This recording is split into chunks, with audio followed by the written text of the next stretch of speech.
Welcome everybody to episode 170 of the You Can't Comp This NBA Trading Card Podcast. We are your host, Adam, Amy, and Russell Gibson. I'm no longer flying solo and very relieved to be doing so. Welcome back, Russell. Thanks, man. It's good to be back. I had an awesome trip. So, shout out to Drew and Lee and his brother. And I am very glad to be home, but I'm also very sad missing Bali. I'm not going to lie to you, mate. It's like paradise over there. And just really quickly touching about the podcast last week, you did a great job. I felt like a fish out of water. It's difficult unless I discover like multiple personalities. It's really hard to bounce things off. I don't think people realize how hard it is to actually podcast by yourself. So the classic example is Zach Lowe.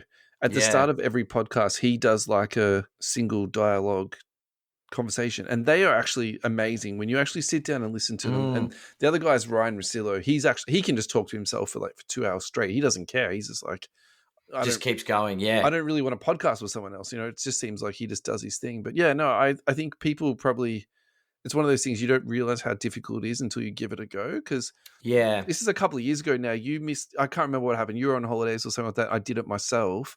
My recollection was I was pausing it and editing it. It took me 2 hours to do an hour. It was just ridiculous. It was it was painstaking. So next time worst case scenario, I'm like calling my mother and just saying, Mum, I'm popping you on loudspeaker. We're going to talk about basketball cards. Perfect. Yeah. Or just randomly call somebody. That could be just turn into a completely different show. Yeah, I'm sure everybody on YouTube watching would lap that up. It'd be interesting. Speaking of which, we are live as per usual on YouTube. Yeah. Make sure for all those that are listening on the radio station tune in via other means. Head over across to YouTube. Give us a like and a subscribe. Make sure the algorithm knows we exist. It'd be great to have everyone's support there on YouTube. We do go live every week. And the backlog, the back catalogue of all the episodes. So if you do want to go back and listen to a random episode with a random guest, feel free to jump onto the YouTube and check it out. So our handle is the same across everything. So at You Can't Comp This is YouTube, at You Can't Comp This for Instagram, at You Can't Comp This for Twitter. Facebook's a bit different, but basically if you search for You Can't Comp This, you will find us on Facebook too. So where else are we at? TikTok? TikTok, Twitter or X, Instagram. Yep. We're all at You Can't Comp This. That's and YouTube, of course. Yeah. Very easy to find. That's enough spruiking of our socials, isn't it, Ad? It is. I mean, people can find it, I'm sure.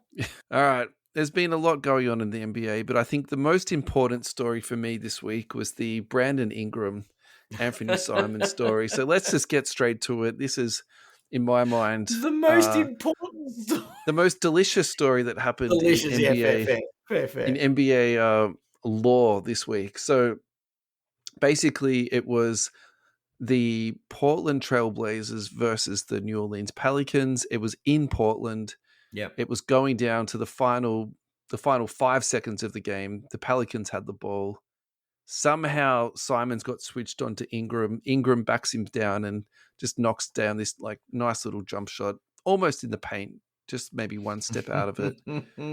Going back to his bench, all of his teammates are congratulating him, and then Herb Jones comes off the bench and says to him, "Tell her who's better." So for the context of this, what you need to understand is both of these men have a child with, excuse my pronunciation, you're going to need to help me on this one, Ad. Probably. Aaliyah, spelt Aalleeyah. Aaliyah? See, I went Aaliyah or Aaliyah. Okay, sure. I'll go with that. Petty. Aaliyah. So if you'd like to follow this young lady, she's also a Instagram model / influencer. Whatever that these people do. I don't really know what their jobs are, but whatever she's doing. She doesn't look like a basketballer, I can tell you that. She's a basketballer wag. I think that's the phrase, isn't it? Yeah. Whatever she's doing, she's winning in life. So I say hats off to you, lady. It's a pretty good Instagram to follow. Yeah. If you're a betting man, it also put Ingram over his points line for the night. So he needed plus over 18.5. So there was a lot of happy people. A lot when of it came winning to from this. in the Ingram camp, I think. Yeah.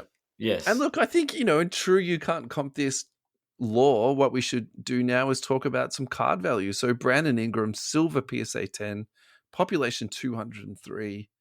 If you look at this in 1 year, he's down a lot. He's down 75%. So this has started around the $200 mark. It's down to $50 at the moment. Like, there's a lot of stuff like this at the moment. I feel like this is what we're going to be talking about a lot this season is, how much stuff is down in the last 12 months, how much cards are down in the last 2 years. So I feel like this is almost Is 12 months the right gauge though? Is it one of those? Do we start looking at 6 months and 3 months to look at have things stabled off? Is what I'm getting at. I think you can look at. I think it's good to look at all of it. To be honest with you, man. I think so. For example, if you go back 2 years, that was a $300 card. Oh wow! And so okay.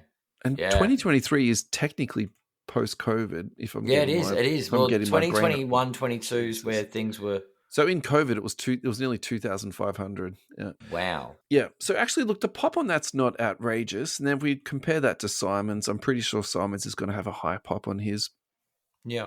I mean, it's still down almost 50% over the last 6 months. So Ingram. Yeah. Yeah.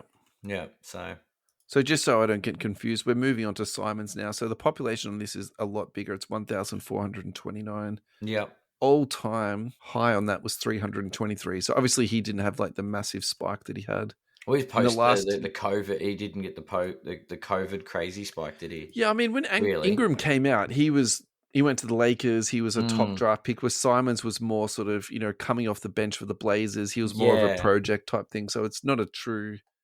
But still, I think in this context, it's a beautiful comp, to be honest. So it's a very sold at $36 for Simons. Yeah, I think this is a really good card versus card option. When you average out the $50 versus the $36, that's also probably about where their contracts are like proportionally based, and also the child support payment. So this is another like fantastic comp that's happening here too. I'll take the Ingram every day of the week for $50. Yeah, that's quite nice, isn't it? Really, I'll take that's good value, I think. Pop can at 200. Brandon Ingram's not that bad a player. I think $50 is probably underselling him. Yeah, and look, I think that's fine, but I think it's just also a really interesting observation. I think what's happening in the hobby at the moment, where you can sort of my gut feeling is that there is a lot of people jumping out at the moment, and so there is a lot of.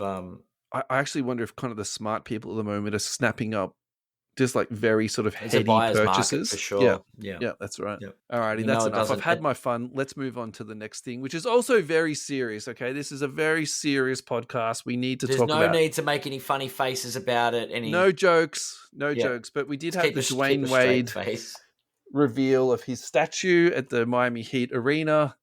I mean, there's been so many memes around this. We were talking about this off air, like our favorite memes. I think my favorite one was the Shining one, where it's got his face coming through the door that he's like chopped down with the axe. That was pretty delicious. My favorite would be the Star Wars, the Han Solo in carbonite. Just given that's another metal finish, it's probably most appropriate. And then there was a Thanos one, but I think we should have this as the thumbnail for this week's podcast, actually, and just zoom Dwayne it right Wade in. Carbonite. He's not the worst statue head of all time, but he's bloody close. So when I first saw this, I actually thought it was like a piss take. I'm like, this can't be real. This can't be right. And when I looked into it further, so I actually found footage of Wade looking at the prototype. So before it was turned into metal, they carve out, like a clay one underneath it. And, whatever they do, I don't know what the process is, but they had a prototype. He looked at it and he okayed it. So, there's a part of me that's kind of like, well, if you saw it and you knew what they were going to do to you and you said yes and you didn't give them, the appropriate feedback, as far as I'm concerned, this is on you, mate. So there's no part of me that thinks that is an accurate representation of Dwayne Wade. Again, I heard him say this in an interview. He basically said that it's an artistic interpretation of a moment in time, and that part of it, why it looks a bit weird, is because of the way that they did his beard. So that sort of makes his face look a bit like wonky. There's it's nothing about the way his beard looks. There's other things in there, like his eyes. That's the other meme. It's the Morpheus one from the And now we're back on memes. The other one was when he's throwing that lob to LeBron. Someone's photoshopped the. That's right, with his photo in there. That's, oh my goodness. And actually, when you see it from the angle like that, it kind of makes sense what he's talking about when it comes to the beard. So I don't know. It's not just the beard. It's just I don't know. He's not been bronzed very well. yeah, it's a tricky one. Tough, tough. Oh well. Anyway, what we I mean, are he going to got a do though is statue. he did, and I think It's he pretty deserves a impressive. statue too. By the way, Yeah, like I think what yeah. he did for that Miami team was legit. It is a shame that he wasn't always with the Heat, that he left for the Bulls. I think that's like Tainted it's his career a little bit. it's a tiny grain of sand in a big beach in terms of his career, but I think True. romantically for me, also with the Heat and the Heat culture, it was a bit of a shame that he left for the Bulls. But This is yeah. Would have been nice to be a one team guy. yeah, like Dirk or LeBron, or I mean, sorry, Kobe. not LeBron. Yeah, 2003 Topps Chrome Dwayne Wade, number 115, PSA 10. Okay. So this is the refractor. If I didn't say that before. Population on this is 160. So this is in the good old days where this is selling at the moment for 1,550. I like this a lot. It's a lot of money, but at the same time, I love the population. I love his pedigree. And I do think moving forward, he has that collectability in terms of, him being culturally relevant still. So I think that's going to be Interesting a that over the shrewd last purchase. year he's actually up 10%. Yeah. So, If you zoom out a bit, Dad, though, he's actually down 20% over 2 years because he once sold Yeah. for 2,700. Oh, bit of a man. spike. And if All you time. go to all time, this sold for 5,600 at one point. So you can make a very strong argument that 1,500. Well, I was going to say this. If you go right out to the all-time numbers during the COVID spike, Yeah. this did sell at one point for $16,500. Oh, yeah, I missed that. Sorry, mate. I had the mouse in the wrong dot space. It does that sometimes, actually. But that aside from that, the 2021 to 2022, like that anomaly. There's still a couple of interesting spikes, but I mean, I don't know, 1,500 is that a good price for a D Wade rookie? I think that's very reasonable. I think when if you say, well, Luka is, $1,000 at the moment, and you say a Wade is that, but then you think about the pop count, like. Well, looking at the pop count at the very least as well, looking at his resume, I think it's a very good price. Alrighty, Ad. So this next segment is a kudos to you because it's just too hard doing it by yourself. So we've got your card versus card from last week. We've got Anthony Edwards versus LeBron James. So the Edwards is 25,800. That's the black gold. Yes. Well, I put it to the listeners because I didn't have anyone to argue with. Yeah, that's hard. That's tough, man. And then you got the LeBron black 1 of 1 there. Look, I actually think this is a really tough one to choose, and I'm actually going to keep this really simple for me. I'm going to go with the Edwards just because it's the rookie card. I would probably get this. I was in two minds about it. Yeah, I would get this reslabbed, and then I would send it off to PSA. In terms of the LeBron 9.5, if you make the argument you're going to purchase that, I've got no problems with that, to be perfectly honest with you. I think either of these would be good, but if you really had to twist my arm, I'm just going for the Edwards because it's a rookie card, I think. At the end of the day, that's what's more important to my soul, I suppose. Yeah. Yeah. No, I definitely think the rookie card is a defining factor here and really makes it an interesting bit of competition. Oh, the fact that it's the championship. Yeah. LeBron, do you know what I mean? Like it's a great comp, man. Honestly, you did a good job picking that one up. Yeah. Oh, Card Ladder did the job here, but after seeing it, I thought, well, it was opening night, right? It was Wolves versus Lakers. So, I mean, part of me wants to say LeBron, but I think I agree with you, the Edwards. Yeah. That's based on the trajectory I think Edwards is headed on. Yeah. There are some disagreement. There's an agreement and a disagreement. We've got a couple of comments. Yeah, running through them, man. Go ahead. Matthew Hull, Edwards for now. I'm a LeBron hater, so I have no interest in him. However, good value to hold for his retirement. I don't actually truly understand LeBron haters. Yeah.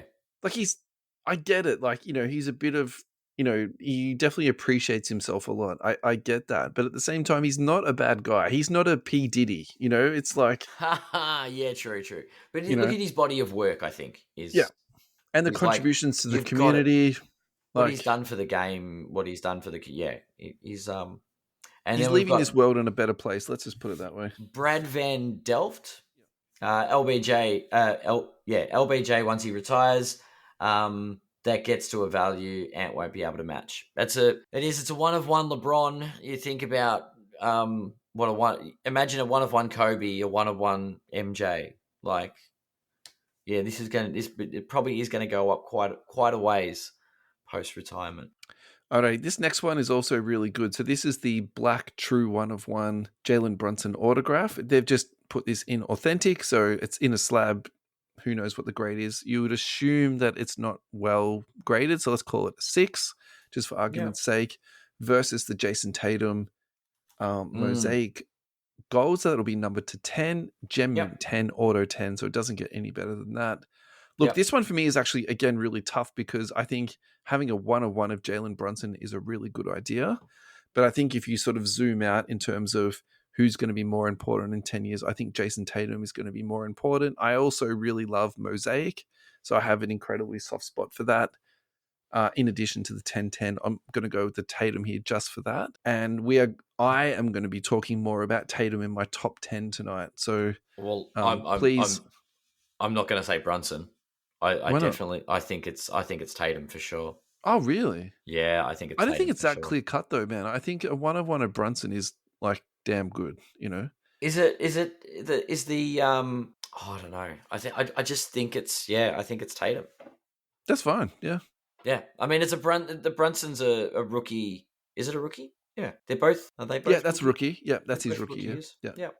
So they're both rookie year. I mean, Card Ladder reckons the Brunson's worth 12K and the Tatum's worth 6.5. Yeah, sure. But I don't know. Number to 10, I think Tatum's got the more decorated career. Yeah. And that is why I'm on board with Tatum. Yeah. Literally. I've got some comments on it though. This got way more comments. Ryan Miller, Mavs fan, so Brunson. If I was neutral, though, it's Tatum easily. One-on-ones are special, but there's a huge gap between these two, talent and career-wise. Yeah. That's an interesting take, given Brunson's been thrust into the spotlight this season and last season. Matthew Hull, right now, still Tatum. Game 1 of the season tells the tale of a man of the team versus the team of the man, and he ain't up for it, Brunson, that is. Interesting. Game 1 of the season. It's a small sample size of data to go on there, but yeah. Brad Van Delft, Tatum. Haters gonna hate, right? Yeah, he won a chip for the team that drafted him and is still with them. Brunson's great, but if he wins one, it won't be with the Mavs, so loses a bit of value here. Game 1 was a great example of who steps up to Tatum bald. Mark Cahill, I'm going to go with Tatum on this. Boston has a bigger fan base than Dallas. Equals more buyers. Yep. Anthony Milne, Tatum will be. He's got a lot of traction, Ad. Yep. Yeah, but he will be MVP in the next 2 years. Have to agree that Tatum is the more likely MVP candidate out of these two. And finally, George Gialouris. Yep, sounds good. Good. Brunson went to a terrible franchise and turned it about bringing New York basketball back, and he's only getting started. Tatum, well, not much to say about Tatum, as he's bland and can be last year's champion. Doesn't define him. It was a cakewalk, and half the league was injured. Come on. Like, did you actually watch the games, or did you just read the box scores? Look, I have to admit, I don't mind it when the Celtics cop flack, so... I don't agree, but I do like seeing the Celtics cop it a little bit.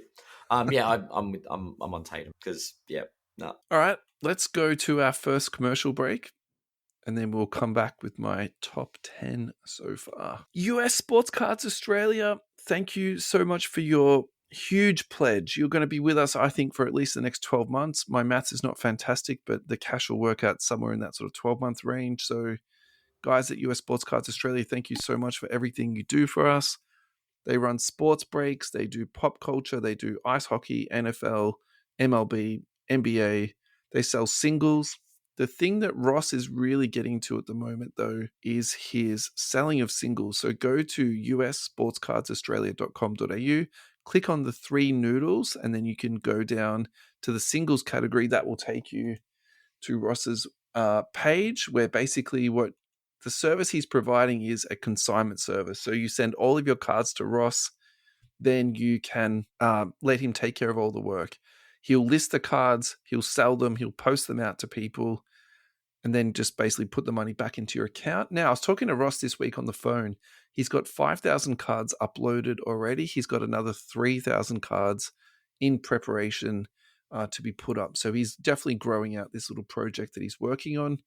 When I say little, he's hoping it's going to grow into something much bigger. Reach out to him on the website if you'd like to submit your cards to get them up, because he's definitely taking more consignments as we speak. So thank you so much, US Sports Cards Australia. Alrighty, Ad, we are back. Let's just get straight into it.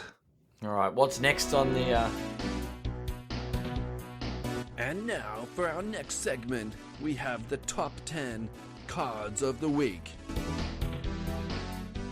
Every time you play that, I want to play NBA Jam. Oh, me too, man. The budget on our show is just out of this world. Like, that's something out of the Lord of the Rings trilogy when it comes to it's true. Expenditure on sound effects and stuff. Get a Grammy soon for music on a radio show. Alrighty, I got to tell you, in my head, I was going to go number one was Banchero. Then the next thing I wake up the other day and he's got a torn labrum or something like this. So no, Banchero is out. So I had to re-pivot. Number one is Joshua Giddey. I probably should have started at 10 and worked to 1, but let's just get straight to it. It sounds like you are starting at 10. Josh Giddey. Nah, I'm putting him at number 1. I'll get to it in a second. So this is just one game he had the other day. 12 points, 13 rebounds, 8 assists, 1 steal, 1 block, 2 of 4 from 3. Mm-hmm. And just watching the Bulls, they just look good at the moment.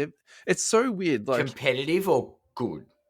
Good. They look good. Like, I think they're a good league pass team. And the other funny observation I had about the Bulls, it's like, I feel like this team is, I made that sort of observation of like, if you're going to flip cards, buy cards that you like because you might get stuck with them. I feel like if you think about the whole Bulls roster, who's going to take these players away in trades? No one wants Vucevic. No one's going to want Pat Williams at that money. No one wants Zach LaVine. They've been trying to unload this dude for like 12 months. Giddey was actually a giveaway. Like, the Thunder was just like, will you please take this, numbskull off our hands? No one's taking Kobe. Like, no one wants a small, undersized point guard that can't defend. But then they're all kind of stuck on this same team together. But now they're kind of playing well. Like, I like it. And I think Giddey has been instrumental for them. I think he's played really well. And I'm going to go further than this. I think that the Bulls won the trade. So Josh Giddey this year so far, 15.4 points per game, 8.4 rebounds, 5.8 assists. I love all those numbers. Like, that's my type of NBA player just across the board. 48% from field goal, 59 from 3. That will flatten out. Alex Caruso, on the other hand, 1.3 points per game, 3 rebounds, 2.3 assists, 13% from the field, and 11% from 3. Obviously, again, very small sample size, but, I think that is important to talk about. Now, the reason why I put him at number 1 is because of his price. He is bottomed out, and this is something that has genuinely taken me by surprise because there's nothing particularly happened to him. So the last sold price was $25. $25. Yeah, and that could be a single sale that's wrong, or it could be, what's happening in the moment. So the 2 sales before that were 92 and 79. So let's just kind of average those 3 out, and let's call it, 60 or $70, but still. They're still hovering around the 50 mark 6 months ago. Like, I don't see that 25 as being a legit for a PSA 10. Well, it's on card letter though. Like, their data, I sort of consider their data pretty to be quite solid. Clean. Yeah. So I don't know that. Anyway, so that's my number 1. Number 2, this is from actually one of our listeners, Jared Begg. Now, I looked at the timestamps on this because there's been a bit of online chatter on this, so I'm not going to go into this too much, but it's around the Menendez brother. And what Jared pointed out was actually that it's a Jordan card with the Menendez brothers in the back of it. So my observation on this is like, this is 20 times more collectible than the Mark Jackson. I've never actually truly understood. Well, this was my question last week. Like, when I was speaking about it, I'm like, does the fact that it's a Jordan make it more collectible? And I think I agree. Yes, it does. Yes, it does. 100%. People, all of the data, Jordan is liquid, and people collect Jordan. Yes. All right. Yeah. So if it's selling anywhere from 60 to 180 US for a raw version of this card, what is PSA 10 worth?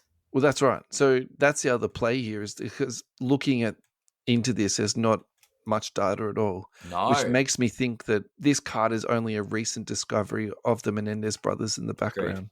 Yeah. I think So Jared, well done, mate. You actually beat Eric White back to this small story. So nice. I think it's really cool. And obviously sports card nonsense, beat us to the punch, but that's totally fine. We're not going to go into it too much, but that's number 2 on my list. Number 3 is Trey Mann. So hear me out on this one. Trey Mann was essentially a discard from the Thunder. And I think the issue with the Thunder, what I have in terms of collecting these guys, is like they're so loaded, it's hard for their players to get a game. So Yeah. Trey Mann is the exact thing of this. He couldn't even make their roster.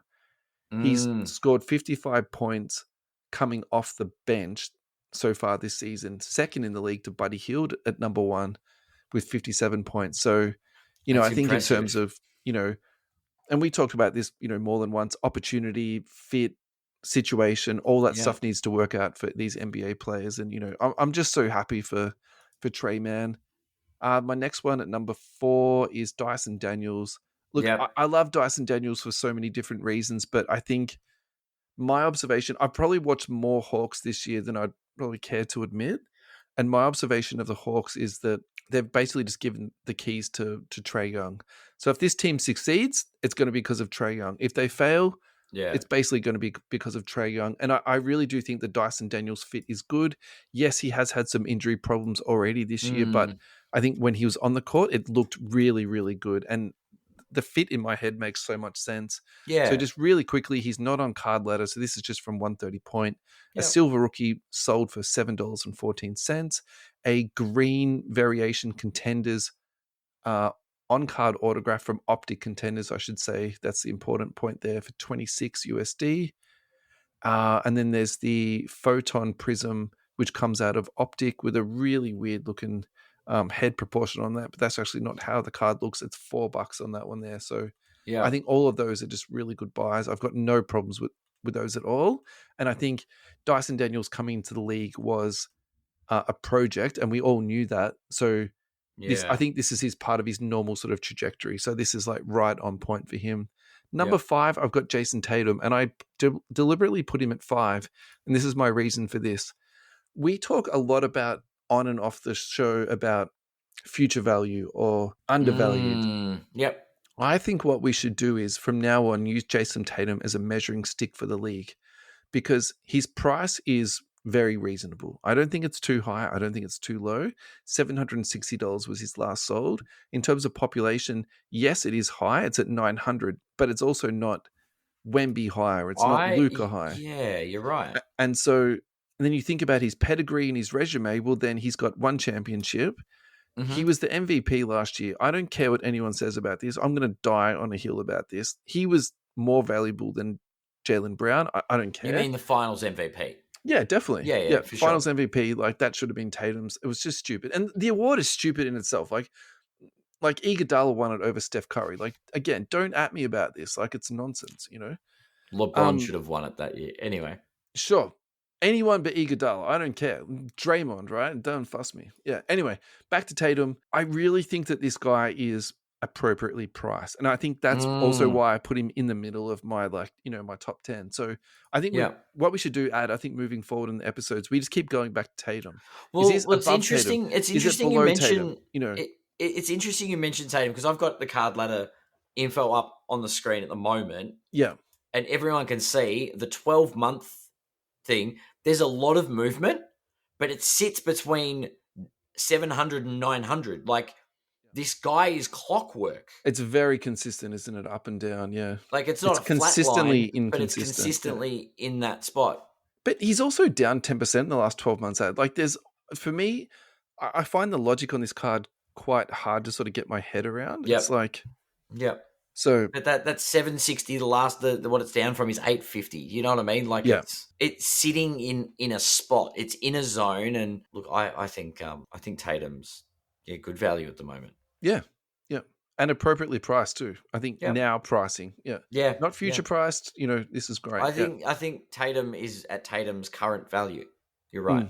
You're right. It's good. It's a good measuring stick for the present. If you want to look at the future, we'll look at other people. Number 6 and 7 is Thunder. I had to give them 2 spots here just because of how impressive they've been so far. So they're 6-0 this year. They've had a pretty solid opposition schedule. I struggled to give this guy a spot, but you're right.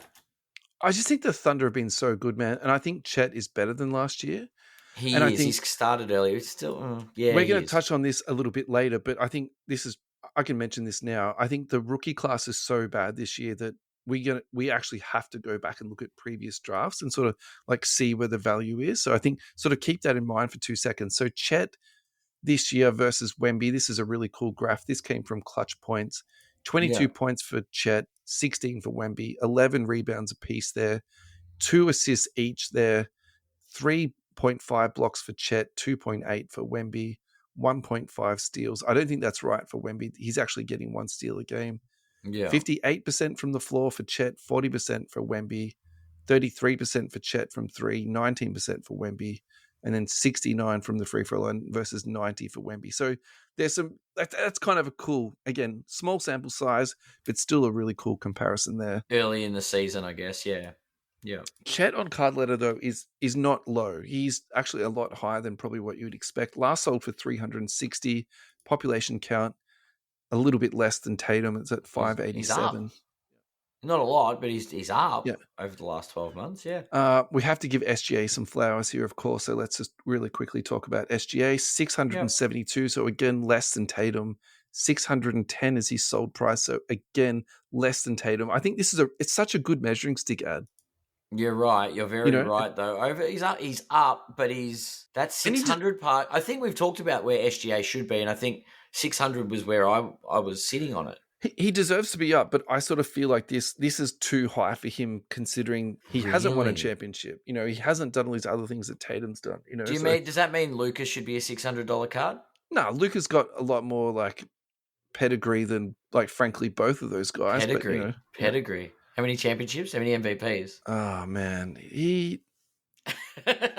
just so good. I'm not gonna ride that old chestnut. I haven't got him in my top 20 at the moment. He's just so good.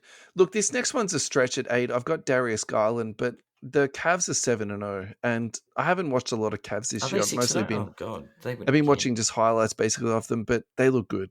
They look consistent. They look like a team. Is Garland the reason? I don't think so. I think just the whole team is just really good together. But I just like Garland probably the most hobby-wise. Last sold at $48. I think there's some room to grow there.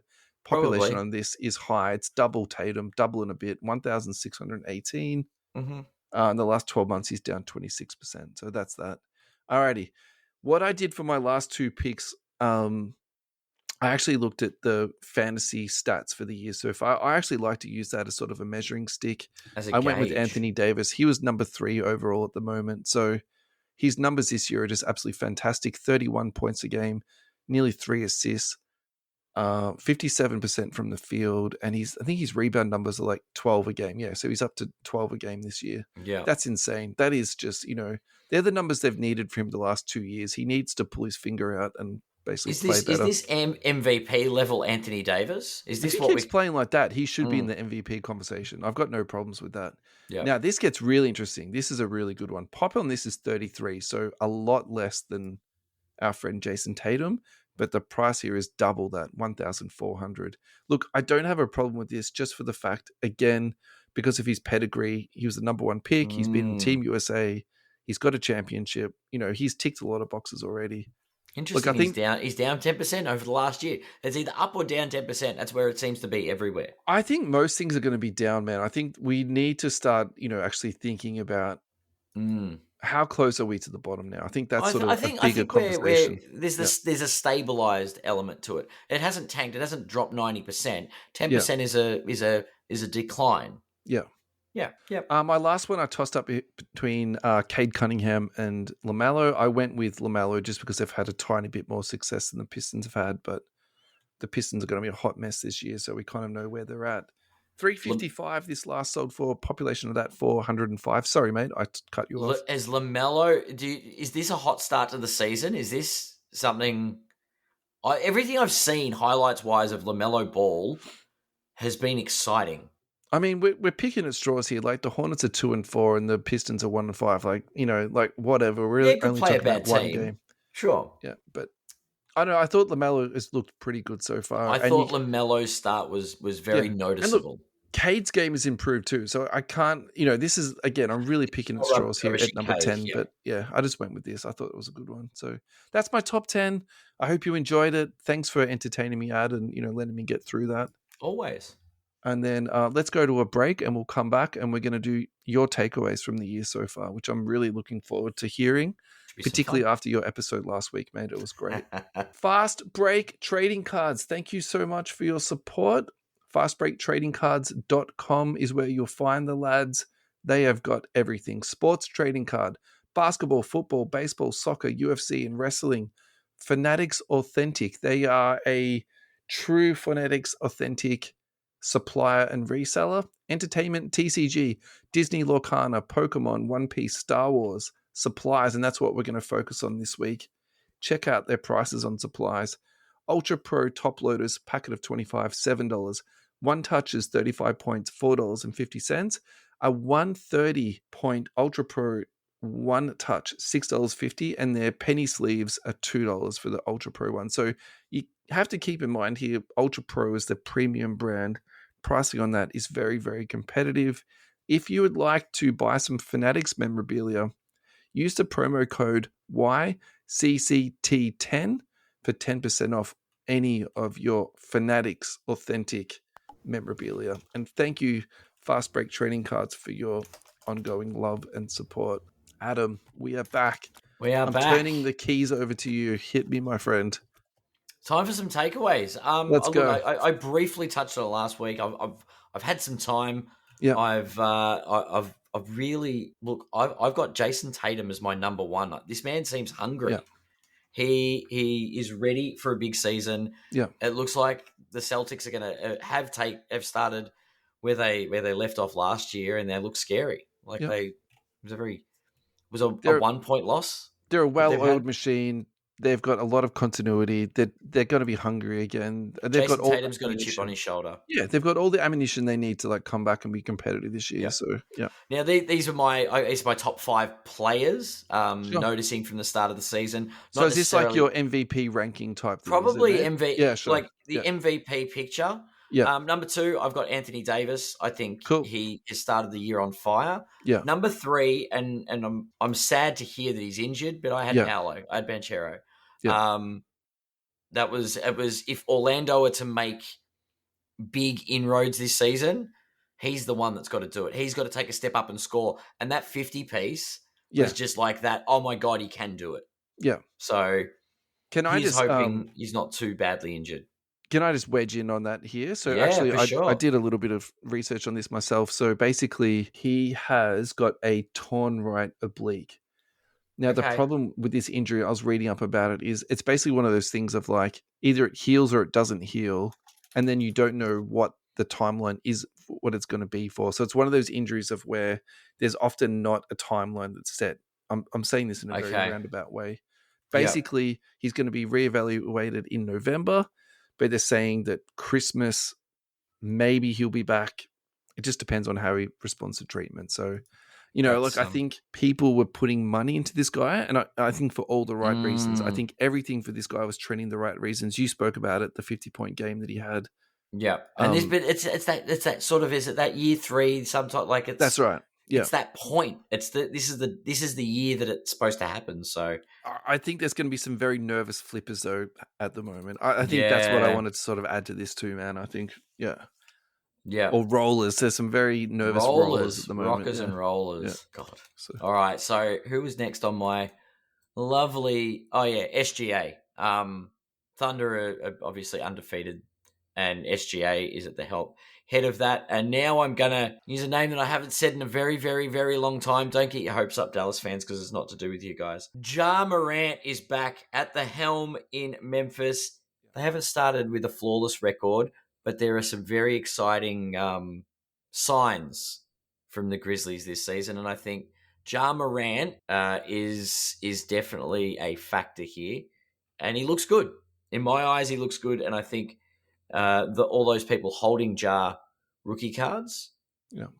No cause for concern, I think would be the ultimate way to look at that. So Yeah, so the really interesting thing for me is like the running race between Jar and Zion seems to be over for me. I think Ja Morant has won the value between those two cards, which I would probably have not predicted.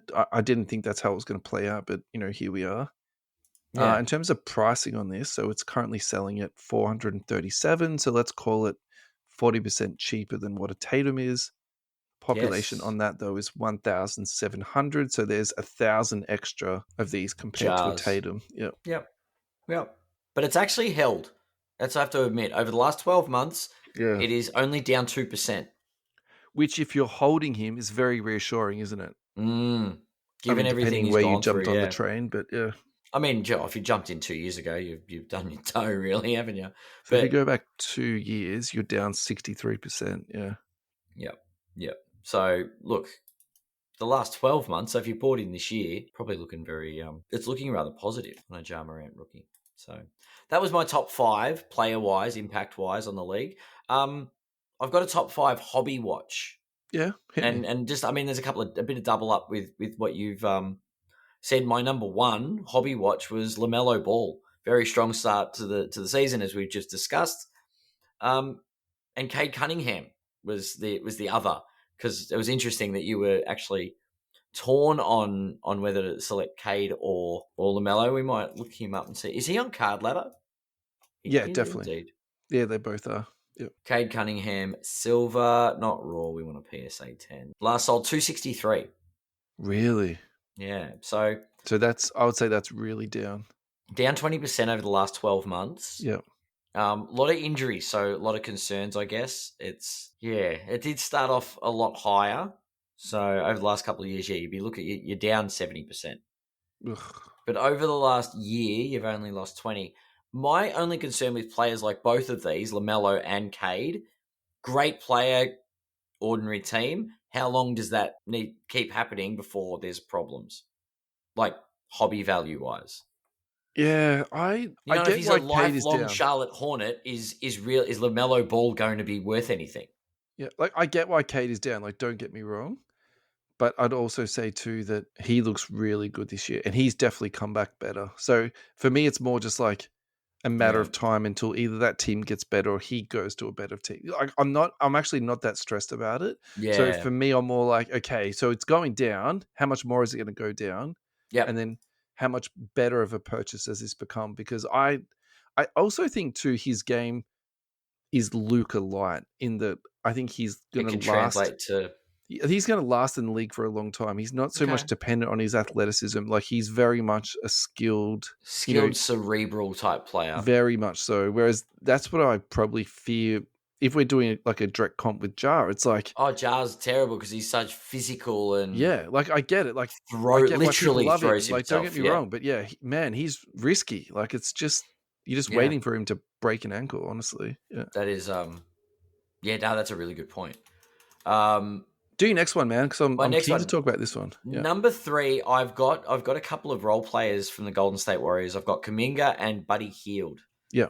Is there any value to be had here? Look, Buddy Hield, no.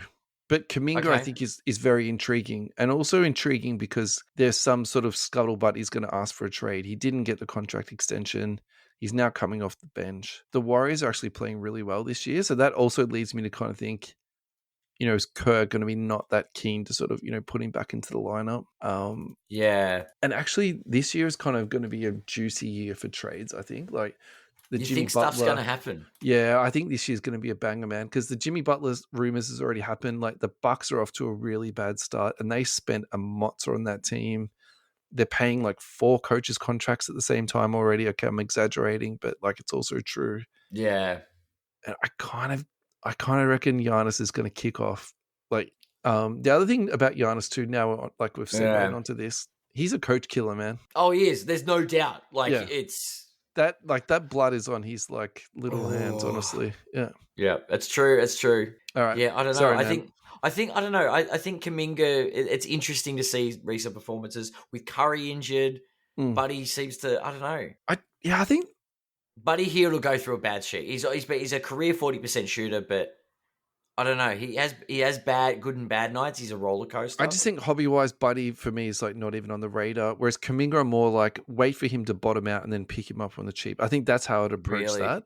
I Okay. just think just how like the league is overall, where there is sort of a lot more opportunity at the moment. Like, you've got really good guys like Zion, all the way down. You've Mm. got Cade that's down. You've got Jar that's at a pretty good value. Like Tatum is at current pricing. Like he's not at future pricing. Yeah, that's true. Do you know what I mean? That's Like, I'm true. like, okay, do you really need to spend your money on Kaminga? Like, who Yeah. cares? Like, Well, the question is because there's such there's such a lot of Warriors fans out there sure. due to our lovely friend Steph Curry Yeah. and the success that the Warriors Buy a Steph dynasty Curry had. rookie then. Sure, but I'm saying Yeah. with those fans, are they looking for the next buy? Are they looking for the next player in that team to invest in? And is Kuminga there? Is it we want to get some of Curry's new splash buddy rather than now that his I splash see what you're brother's saying. gone? Yeah. Yeah, no. I really hope that like that is not what plays out, to be honest. That would hurt my soul if that's what happens. Yeah. But yeah, there might be. Who knows? Who knows? Number 4. Great. And it's not because of the jersey swaps. I haven't seen a jersey swap this season. Yeah. But I don't know. This could be an interesting year for Grady Dick. He's had a couple of big games. He's hit some big shots. I mean, it sucks he plays in Toronto because not many people care. But I don't know. It seems like this could be his little breakout. He could be the guy in Toronto. It's definitely not Jacob Poeltl. Yeah, so I'm just going to, again, piggyback off this. And actually, this is something I was going to slide into the show later on. So let's just chuck it in now. Scottie Barnes has been diagnosed with a right orbital fracture. Barnes will be reevaluated in 3 weeks. Blah, blah, blah, blah, blah, blah. So, yeah, as a result of that, you've got guys like Grady Dick. You've got RJ Barrett. You've got Quickly getting more minutes, more opportunity. So I think I would be very careful buying Grady Dick now, particularly when Scottie Barnes is out. I think opportunity. Once Scottie Barnes comes back, I think his minutes are going to dry up a little bit. In saying that, Silver PSA 10 Grady Dick sold for $80. That for me is like way future pricing. So yeah, that obviously there is some hobby love for this guy. Yep. Yeah. There was a red to $2.99 that sold for like 60 or 70. Man, I think that's really risky. No, honestly. It's a color match red though. Yeah, but it's Grady I know. Dick in Toronto. I think even if you look at that team, you got Quickly ahead of him. You've got RJ Barrett. You've got Scottie Barnes there. It's true. That's just on that team alone. It's true. Yeah. I still want to get a shot with him and both the Ball brothers. Anyway. We're just a highbrow show, aren't we, man? We are. We're just like, it's low-hanging fruit there. I'm sorry. I had to. Low-hanging. Yeah. Lonzo and LaMelo. Anyway, number 5. What do you got for me, Number 5, I have a question mark over Nikola Jokic. Sure. So my question is, if the Nuggets have an unsuccessful season, is this going to hurt his hobby value? I mean, I rag on Luka a lot about not winning, right? And not having MVPs.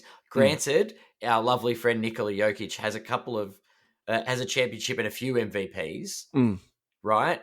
However, the Nuggets haven't started strong. And this is going to go back to when the days when Jokic had to put the whole team on his back. All right. I actually have an intelligent answer for you for this. All right.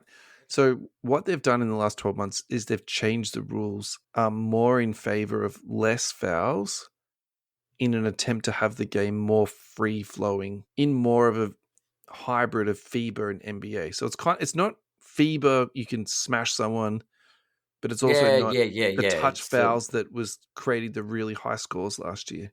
Okay. And so there's sort of the counter argument to that is the people that will suffer the most is people who don't have high levels of athleticism. So you think about someone like that, and that's the easy one, isn't it? Like that's the true low hanging fruit there. Yeah. So there's that's happened. So he's probably still getting used to it. He's maybe getting 1 or 2 free throws or 2 or 3 free throws less per game. And they're also integrating in Russell Westbrook, who is pretty much the opposite of what they need. He can't shoot. He can't spread the floor. Yeah. He needs the ball in his hands, which takes the ball out of Jokic's hands, which you might make an argument he's the best offensive player in the world. And then, let's be honest, Westbrook's shot selection isn't fantastic. And the thing about the Nuggets that made them so good was that they had this offensive machine that just ground out good shots for high 40s minutes per games, right? And so if you're sort of taking that away from them, which I think Westbrook is doing, like there's people online saying that Westbrook should retire. Like I think asking Westbrook to retire is a stretch, but it's also not that far away too. Like, Yeah. so that's where I'm at with them. So actually, I think he's still pretty young. I think the overall core in Denver is young. Like Murray's not over the hill. Michael Porter Jr. is still very young, but obviously he's got injury concerns. True. They've got a slew of young players sitting on that bench that actually are ready to play. And, Mike Okay, so you Malone, think the depth is there? My biggest question is the depth. if I can be honest with you, I think the thing that they're struggling with is like the post-championship hangover, plus these rule changes, plus integrating in Westbrook. I think Westbrook's a mistake. Either it wouldn't be past my mind that they cut him this year. I don't. Oh, yeah, apparently Jokic likes him. Sure, but if you get to a point where he's plus minus is the worst in the league. Yeah, but well, if Jokic no longer likes him, then that's the problem. That's fine, right? But I just imagine as long as Jokic likes him, Westbrook's in. Yeah. But yeah, I don't know. I worry with their depth, and I worry about this slow start. And I don't think so. I think I'm not as worried about them as Milwaukee. They could reboot this team, Ad. Yeah. Say Denver do have a terrible year. Does it hurt Jokic's legacy? No, I think if they don't get back to the NBA Finals, 3 MVPs, 1 championship, and then they can reload this team, and he can go deep in the playoffs again. One. Yeah, I mean, God, he's going to have to be MVP if they're going to be competitive. I think, given early signs, I think they're showing that they're lacking that defender at where KCP was. Yeah, definitely, he's a loss. Yeah. I mean, did you see Braun dunk on Gobert though? That was pretty funny. That was pretty funny. That was a good dunk, man. Anyone dunking over Gobert is entertaining. Population on the rookie Nikola Jokic PSA 10 is 174. So what? Okay. 1/6 of a Tatum. Price though was 2,500. Look, I've got no problems with this. What happens when you win 3 MVPs? Yeah, that's right. Plus the low pop. Yeah, it's fine. Yeah. All right, let's go to a break. Let's do it. Who is our last break today? It is going to be the Hobby Hangout. The Hobby Hangout. I think what's happened is my sheet just got a little bit mixed up, but that's okay. I can fix this up. Hobby Hangout. Now, off air, I was trying to tell you that the Hobby Hangout was today in Sydney, but it's not. The Hobby Hangout is in Sydney on the 1st of December at the Sydney Roundhouse. So they didn't miss it. No, I didn't miss it either. Poker Zone, workshop, live breaks, panel, hosted by Matthew Payne. The huge amount of vendors is going to be there. Card Fever, One Stop Poker Shop, Icons of Sport. I'm just trying to read this off randomly. PCA Mart, The Corner Post, Devitt Collectibles, Booster Bounty, and obviously more to be announced. Tickets at thehobbyhangout.com.au. I'm going to call out the Hobby Hangout boys at the same time while we're doing this. Guys, we need you to come onto the podcast. Come onto the podcast. Spread the word of your contributions to the hobby landscape. Now, Melbourne, we've also got one, which is the 17th of November. Adam and I will be there live podcasting. We're going to be on a table. We're going to have a trader's box. We've got some stickers. Yeah. We've got a fancy sign lined up. Maybe we're going to have a T-shirt. A sign. Let's not go too far with fancy. Did I say signs today? Or maybe we can just put a piece of paper with a stick on it. We've got a sign. Plural signs, yeah. Come up and let us know if you think it's fancy. How about that? Trading Zone, workshop, live breaks, paneling, live podcast. Here we go. Card Hoppy, J Toys, The Traders, Newy Collectibles, Peter's Goat Collectibles, Big Three Cars and Supplies, just doing these random. Boop Collectibles, Jake's Breaks, to show Social Club Collectors, back issue comics. That'll be cool. Tickets at thehobbyhangout.com.au. Thank you so much for your support, guys. We really, really appreciate it. Alrighty, Adam, we have gone long today, as we normally do. That's not really a surprise. Not really, is it? No. Anyway, all right. So this next one is about the 2024 rookie class progress so far. Yes. Do you know who is leading the rookies in points per game, Adam? No, I do not. I know who's not leading. Neither of our top 2 draft picks, I can tell you that. So Bub Carrington of the Washington Wizards is leading at the moment with 10.5 points per game. So I think that's kind of where we end the conversation here. I think, okay, we touched on Zach Edey at 4, Zachariah Orishashare at number 6, Alex Sarr, who was in Australia, at 7, Dalton Connect, your boy from the Lakers, at 7.7 points per game at number 8. And that's it. We end this conversation. It's done. I think what we emphasize, or what I want to emphasize to people, is start looking at last year's rookies. This is I the don't know. perfect What time. about number 10? Jonathan Mogbo from the Raptors. What do you want to say about him? He got a nice big 20 piece. It was okay, impressive. Fine. Yeah. Okay. So yeah, I think he's got some potential. So he tripled his average against you. Is that what happened? He did. So, that's like the Doc Rivers thing where someone plays good against the Clippers. This is when he was the GM of the Clippers and he'd go out and sign them, but they only had like one good game of the year and that was against the Clippers. So just beware. All right, Ad, it's a small sample size here. True. All right. No, all seriously though, this draft class probably is going to stink. I think that's the best way to say it. What about Zach Edey? Yeah, that's fine. There's going to be some good guys in here. Yeah. But what I'm trying to say is, this is also the time where last year's rookies drop off in price and the year before dropped off even more. The table's been set for 2 years ago. I do like your thinking there. Yeah, so to start, looking back 12 months, I know that's not popular. I know that's not what people do in the hobby. Everyone wants the new stuff. But I think this is the time, you can't turn... Sorry, I'm looking at number 44 of the list. That's Bronny James on 0.7 points per game. I got nothing but love for Bronny James Jr., but yeah. The 7 seconds he got against Toronto. Just beware, I say. Yep, anyway. Yeah, anyway. Alrighty, moving on. Jordan Hoops, high voltage from 1997. This is an insert from going back in the day. Yes. BGS 9 just sold for $15,600 USD. So if you have one of these in your drawer or your card boxes, send it off to PSA. What year was it? 1997. Oh, no, I probably don't. Population on this is 13. It's numbered to 500. So, look, I love this because Hoops is getting some love. It's as simple as that. I love the idea that a Hoops card could net a lot of money. Yeah, 100%. 1987 Fleer Tony Brown last sold for $3,850. Population on this is 16. Adam, who on earth just paid $3,850 for a Troy Brown, and why? Tony Brown. So why? Why would someone do this? Because they wanted to finish their set of 1987 Fleer. Yeah. So you reckon this is a set collector's, and that's it? I don't.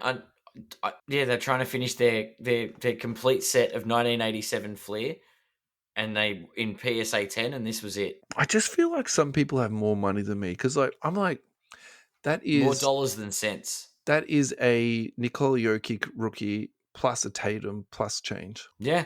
Anyway, that's how I view.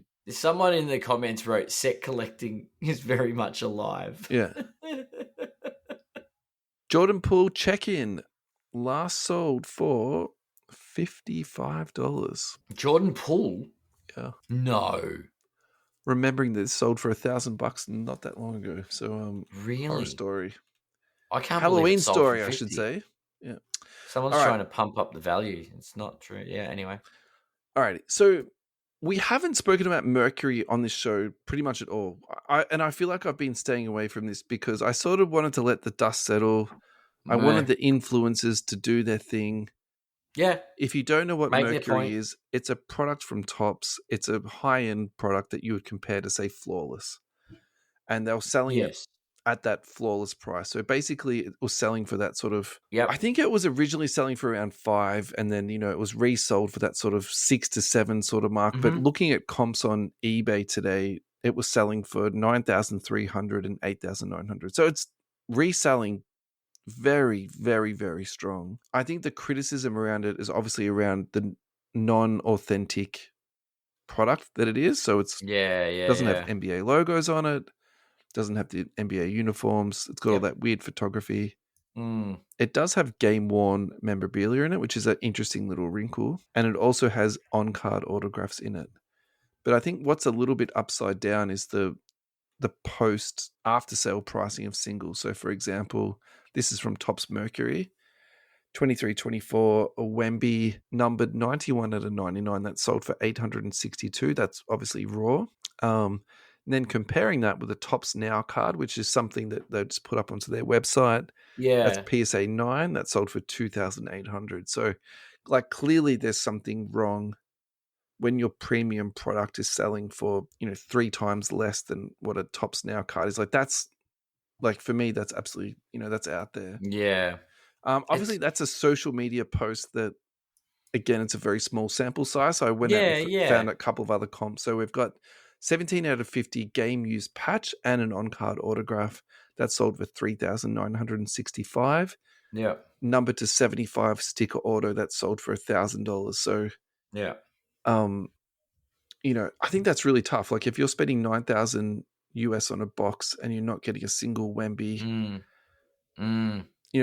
The resale of the other stuff, hasn't been like great. I think that's like pretty fair to say. So I just for think me, this is they're really, pushing it too much. it's really interesting, isn't it? I feel like, was this their opportunity to sell it for $2,000 and then people got really good value out of it? Or is their viewpoint, if we sell it for 2,000, the flippers are going to sell it The for flippers are going to sell it 4,000 for 5,000, and and yeah, then they make 3 and we make 1 and they didn't Yeah. want that. And that was Correct. always their business model, wasn't it? yeah, they don't want the flippers to be getting away with it.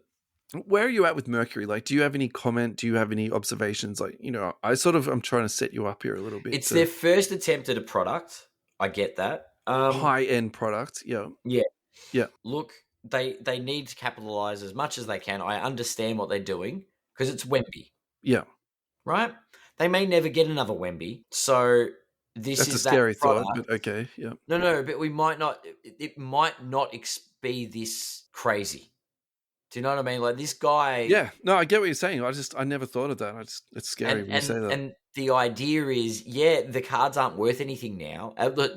Sorry, they're worth something, but the relativity is not there. In a decade, when no one can get the product, and Wemby's 9-time Defensive Player of the Year, 4-time MVP, I don't know, the Spurs dynasty is rolling.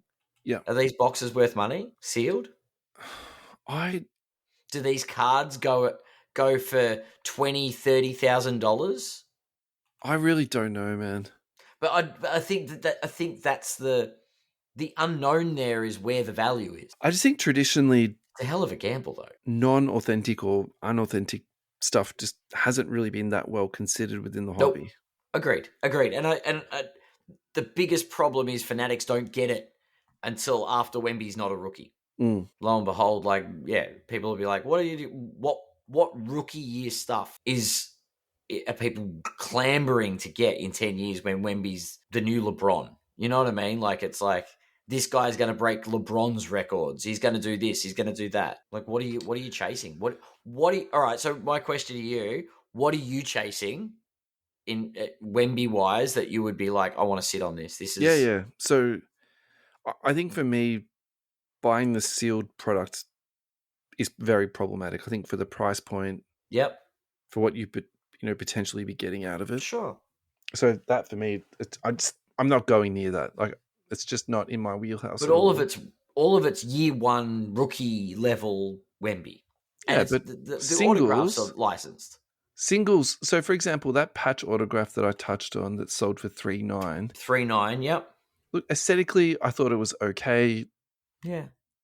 It was authentic, like a game used patch. So, like, that for me is a big deal. Like, that's a little bit problematic for me, particularly now with Panini. I think the assumption for me was, it was COVID. That's why they couldn't do game worn memorabilia for rookies, all that type of stuff. I gave them all of the excuses, but we're now through that and they still haven't fixed that. Of course not. Even in higher, I'm using air quotes, higher end products like iMac, even NT, like they had stickers in NT last year.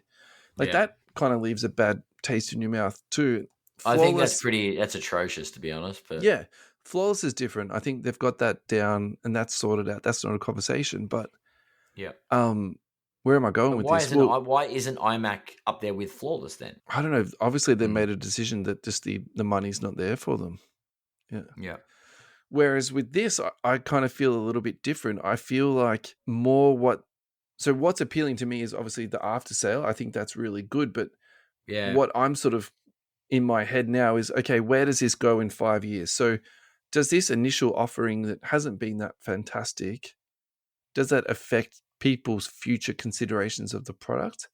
Or is it one of those things of like, it doesn't really matter what we turn out to collectors, they will find something in it that's collectible. And I Yeah. probably think, like, being realistic about the whole situation, I actually wonder if that's how it's going to be, because I think whether we like it or not, there's a lot of people in the hobby that don't really like Panini and they're actually glad that they're going. And there's also an element of people in the hobby that can't wait for Tops to come back, because that's the thing that they remember from when they were a kid. And that's the thing where all their like sort of In warm, 3 years, when memories everyone's are. like, bring back Panini. Yeah. Whereas for me, I have to admit, I'm probably more, well, my stance has always been, I'm just going to judge it as the ball lies.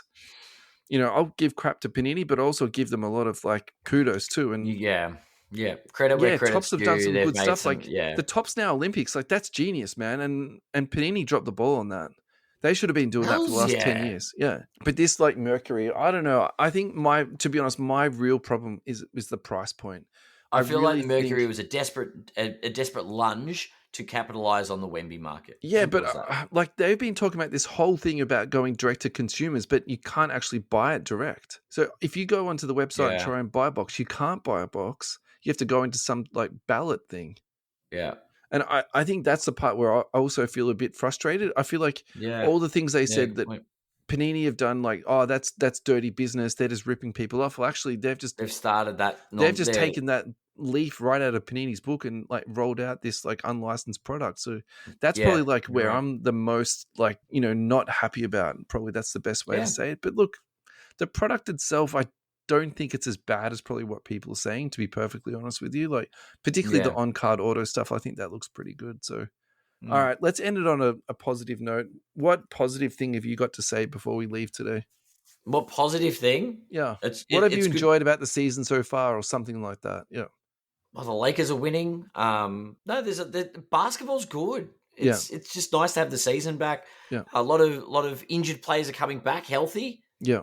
and it's great. It's great to see Zion back and healthy. It's great to see Ja Morant balling out. It's great to Yeah. see LaMelo Ball tearing it up. Yeah, It's for sure. nearly everybody's got a win, minus the Utah Jazz still, but they'll get there. Yeah. But yeah, and props to the Cavs for being undefeated. It's pretty good. I think, And the yeah, Thunder. I would say the same as you. I think the basketball quality's been good so far. Yeah. The refereeing has been much better. And Yep. my final takeaway is that Doc Rivers is going to be the first coach to be fired this year. I And somehow that definitely makes me agree. happy. Yeah. Yeah. That's just my shade for it. Thank you, Adam, for a lovely evening. I really appreciate it. I'm so glad to see you again. And thank you so Pleasure much as again for your always. great work covering for me last week. Central Coast Radio, tune in to centralcoastradio.com. You'll hear us 10 a.m. till midday Thursdays? on Thursdays, Tuesday night, 11 p.m. to 1 a.m. Melbourne time, and then Saturday night, 3 a.m. Melbourne time to 5 a.m. I was almost up this week for it. No, Didn't I quite wasn't. I didn't probably would have been get asleep. there. But we're trying to tap into the US market, so that's why we're on it that time then. So Yeah. cheers, guys. See you next week.